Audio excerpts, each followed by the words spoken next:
किसी भी देश को अंदर और बाहर से सुरक्षित रखने के लिए आर्मी, पुलिसमैन और इंटेलिजेंस एजेंसीज का बहुत बड़ा योगदान रहता है। पर क्या होगा जब ये इंटेलिजेंस एजेंसीज को अपने ही देश के कुछ उच्च पद पर बैठे लोगों द्वारा खत्म करने का प्रयास किया जाए, या अगर मैं कहूं कि पाकिस्तान के न्यूक्लियर पावर बनने के पीछे भारत के एक पीएम का हाथ है, तो आपको सुनकर कैसा लगेगा? तो आज हम इस वीडियो में जानेंगे कि कैसे भारत में रह रहे कुछ लोगों के गलती के कारण पाकिस्तान न्यूक्लियर पावर बना, और साथ ही साथ ये भी जानेंगे कि कैसे रॉ जैसे वर्ल्ड के बेस्ट इंटेलिजेंस एजेंसीज को खत्म करने का भी प्रयास किया गया। तो वीडियो को अंत तक जरूर देखें, और अगर वीडियो अच्छा लगे तो वीडियो को लाइक और चैनल को सब्सक्राइब कर दें। आपके द्वारा लाइक और सब्सक्राइब किए जाने से हमें और भी ऐसे वीडियोस बनाने के लिए मोटिवेशन मिलेगा। तो चलिए वीडियो को शुरू करते हैं। 1999 कारगिल वार में पाकिस्तान ने अपने न्यूक्लियर वेपन भारत की तरफ मूव कर दिया था। अमेरिका के प्रेसिडेंट का फोन उस समय के पीएम अटल जी को आता है और वो कहते हैं कि पाकिस्तान कह रहा है कि अगर भारत करगिल से नहीं हटा तो पाक भारत पे एटम बम गिरा देगा। अटल जी वापस कहते हैं कि मैं भारत के 20 से 25% हिस्से को बलिदान करने को तैयार हूँ, लेकिन पाकिस्तान में कोई भी कल का सूरज नहीं दिखेगा। ये बात मैं आपको प्रॉमिस करता हूँ। पाकिस्तान द्वारा एटम बम को लेकर ये कोई पहली धमकी नहीं थी। आपने कई बार पाकिस्तान के नेता या फिर भारत में रह रहे कुछ प्रो पाकिस्तानी सपोर्टर से अक्सर सुना होगा कि भारत को पाकिस्तान से संभल कर रहना चाहिए क्योंकि पाकिस्तान के पास न्यूक्लियर बॉम्ब है। यह गिदड़ धमकी पाकिस्तान लगभग 2 दशक से देते आ रहा है। पर क्या आप जानते हैं कि पाकिस्तान आज न्यूक्लियर स्टेट है तो इसके वजह भारत के पूर्व पीएम मोरारजी देसाई है। तो आइए जानते हैं कि आखिर भारत के पीएम मोरारजी देसाई ने आखिर ऐसा क्या किया जिससे पाकिस्तान न्यूक्लियर पावर बना। पर उससे पहले रॉ के हिस्ट्री के बारे में जान लें।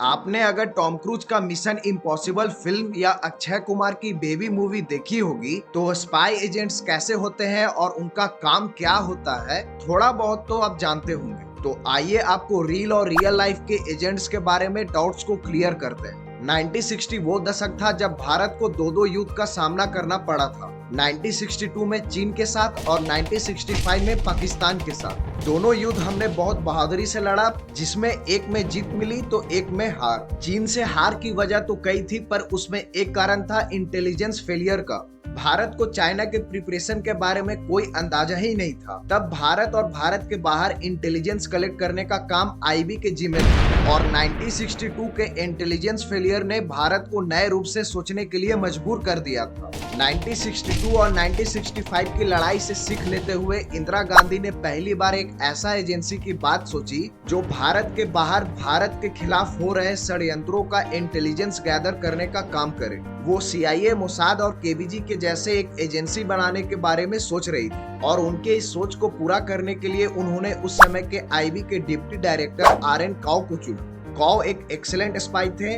21 सितंबर 1968 को रॉ की स्थापना हुई और उसके पहले डायरेक्टर बने RN काउ, और उनको पहला टास्क मिला चाइना और पाक में अपने नेटवर्क को खड़ा करने का। रॉ को जासूसी के दुनिया में रिसर्च एंड एनालिसिस विंग बोला जाता है। काउ जब रॉ के चीफ थे तो उस समय रॉ के एजेंट्स को काउबॉयज भी बुलाया जाता। फॉर्मेशन के तुरंत बाद ही काउ ने रॉ को बहुत जल्दी ही दुनिया भर के टॉप इंटेलिजेंस एजेंसी के लिस्ट में ला दिया। तो आइए समझते हैं कि इतने कम समय में रॉ ने इंटेलिजेंस एजेंसीज को टॉप पर लाया कैसे।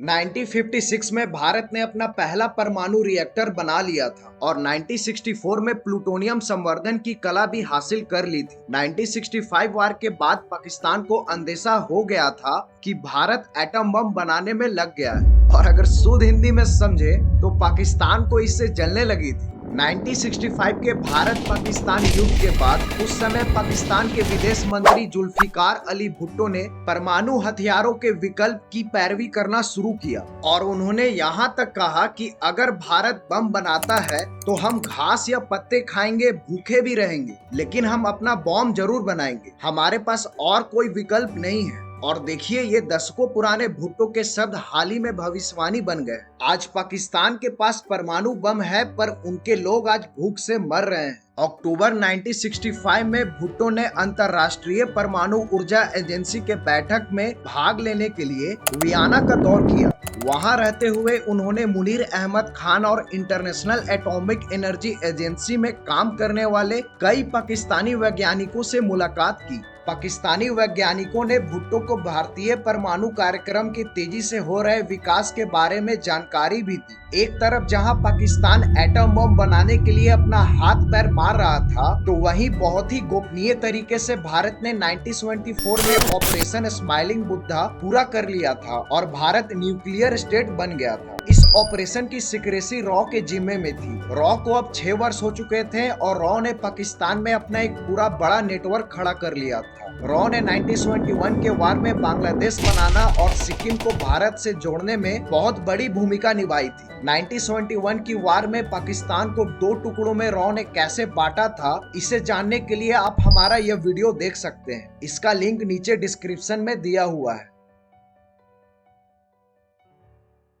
इधर न्यूक्लियर टेस्ट से धरती पोखरान में हिल रही थी, लेकिन पैरों तले जमीन पाकिस्तान के नेताओं की घसक गई थी। पाकिस्तान भारत के सक्सेसफुल ऑपरेशन के बाद बौखला गया था। पाकिस्तान के न्यूक्लियर प्रोग्राम के जनक कहे जाने वाले अब्दुल कादिर खान भी बौखलाए हुए थे। पाक ने अब्दुल को नीदरलैंड की न्यूक्लियर टेक्नोलॉजी कंपनी यूरेनको में काम करने को भेजा था। वहां अब्दुल ने अच्छी पकड़ बनाने के बाद nuclear secrets, critical documents, European nuclear suppliers की डिटेल्स चुराता रहा और काफी डिटेल्स मिलने के बाद वो अचानक से एक दिन अपनी बीवी को लेकर नीदरलैंड से लापता हो गया और पाकिस्तान पहुंच गया। नीदरलैंड से चुराई हुई डिटेल से वो पाकिस्तान में बॉम्ब बनाने में लग गया और बॉम्ब बनाने का काम शुरू हुआ खान रिसर्च लेबोरेटरी कहूटा में। अब्दुल कादिर खान ने इसी बीच नॉर्थ कोरिया का भी दौरा किया, क्योंकि नॉर्थ कोरिया भी परमाणु बॉम्ब बनाने में लगा था। पाकिस्तान को लीबिया और कुछ देश पैसे से मदद कर रहे थे। फ्रांस और चाइना के मदद से न्यूक्लियर टेक्नोलॉजी पाकिस्तान को मिल रहा था। पाकिस्तान ने फ्रांस को धोखे में रखकर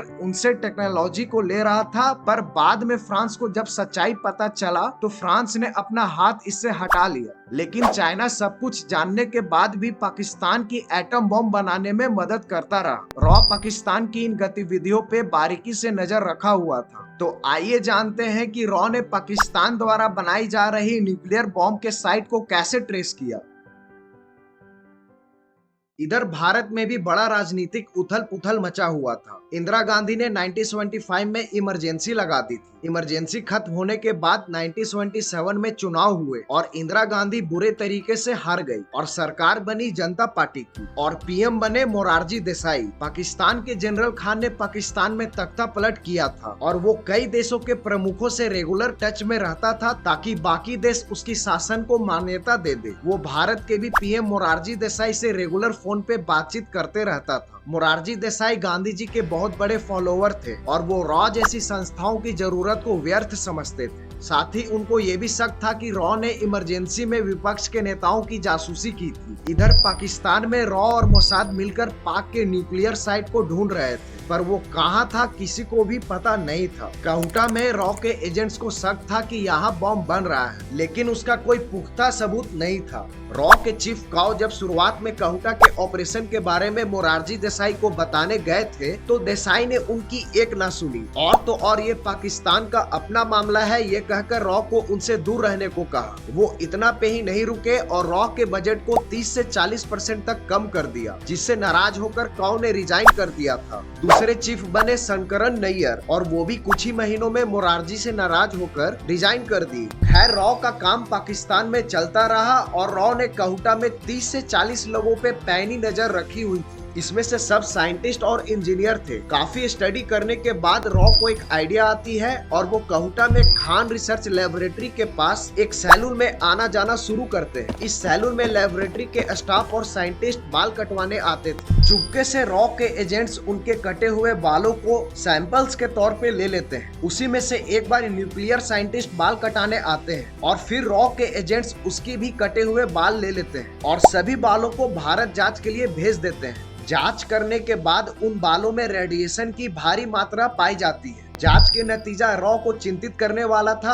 और उनका डर सच साबित हो जाता है। कहूटा के खान रिसर्च लेबोरेटरी लैब में ही पाकिस्तान एटम बॉम्ब बना रहा था और ये उस बाल से पता चल जाता है। इसके बाद रॉ और मोसाद कहूटा के इस प्लांट के बारे में सारी जानकारी इकट्ठा करने लगती है। रॉ एक पाकिस्तानी साइंटिस्ट को भी अपने जाल में फंसा लेती है और वो साइंटिस्ट कहूटा न्यूक्लियर प्लांट की पूरी ब्लूप्रिंट $10,000 में दिलाने को तैयार हो जाता है। आप समझिए पूरा का पूरा ब्लूप्रिंट, यानी रॉ को उस कैंपस के अंदर होने वाली सभी गतिविधियों के बारे में पता चल जाता है। क्योंकि यहाँ फॉरेन करेंसी से लेन देन होना था, इसलिए पीएम का मंजूरी और साइन जरूरी था। रॉ ये रिपोर्ट तुरंत तत्कालीन पीएम मोरारजी देसाई को बताती है, पर यहाँ पर मोरारजी देसाई ने बहुत बड़ा मिस्टेक किया, और वो मिस्टेक क्या था आइए इसे जानते हैं।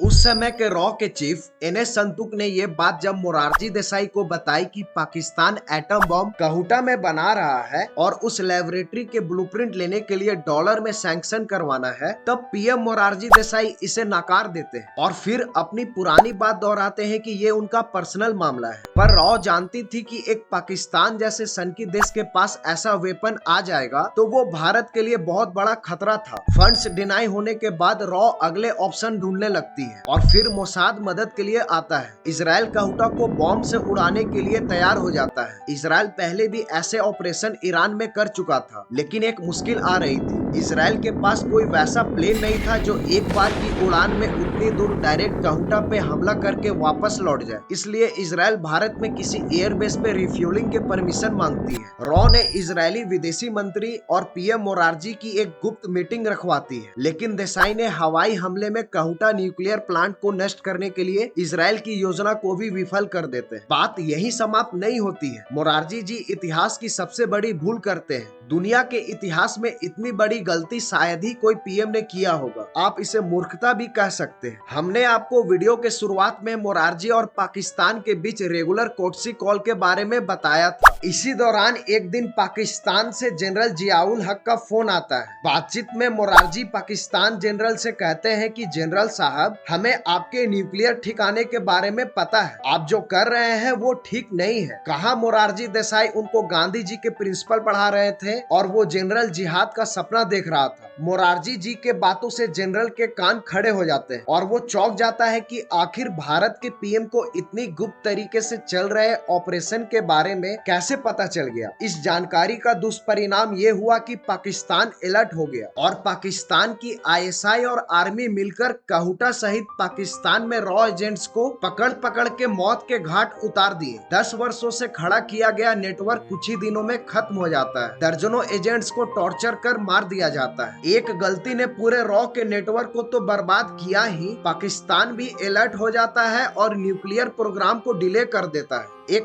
पीएम की ऐसी भूल के कारण देश के लिए काम करने वाले एजेंट्स की डेड बॉडी भी घर वालों को नहीं मिलती है। काश मोरारजी देसाई गांधी जी के सिद्धांत के साथ साथ चाणक्य की नीति भी पढ़ लिए होते तो शायद उनको ये अंदाजा होता कि पाकिस्तान के न्यूक्लियर स्टेट होने पे भारत के लिए क्या खतरा होता। मोरारजी देसाई गांधीवादी सोच के थे। उनकी सोच अच्छी हो सकती है, लेकिन हर कोई हमारे जैसा नहीं सोचता है, ये भी हमें सोचना चाहिए। इन सब का नतीजा ये होता है कि पाकिस्तान कुछ समय रुककर फिर से बॉम्ब बनाने में लग जाता है। सोचिए, रॉ ने पाकिस्तान को इतना डरा दिया था कि पाकिस्तान जो टेस्ट 1980 के दशक में करने वाला था वो टेस्ट 1998 में करता है। अगर कहूटा के प्लांट को उस समय उड़ा दिया जाता तो शायद पाकिस्तान दोबारा न्यूक्लियर बनाने की स्थिति में नहीं रहता। मोरारजी देसाई को पाकिस्तान ने highest civilian award of Pakistan निशाने पाकिस्तान दिया था। ये अवार्ड आज तक मात्र 2 भारतीयों को मिला है, एक मोरारजी देसाई और दूसरा कश्मीर के सेपरेटिस्ट लीडर सैयद अली गिलानी को। तो यहाँ पर ये वीडियो समाप्त होता है। आशा करता हूँ कि आपको ये वीडियो अच्छा लगा होगा, तो वीडियो को लाइक और चैनल को सब्सक्राइब कर दें। तो तब तक के लिए धन्यवाद।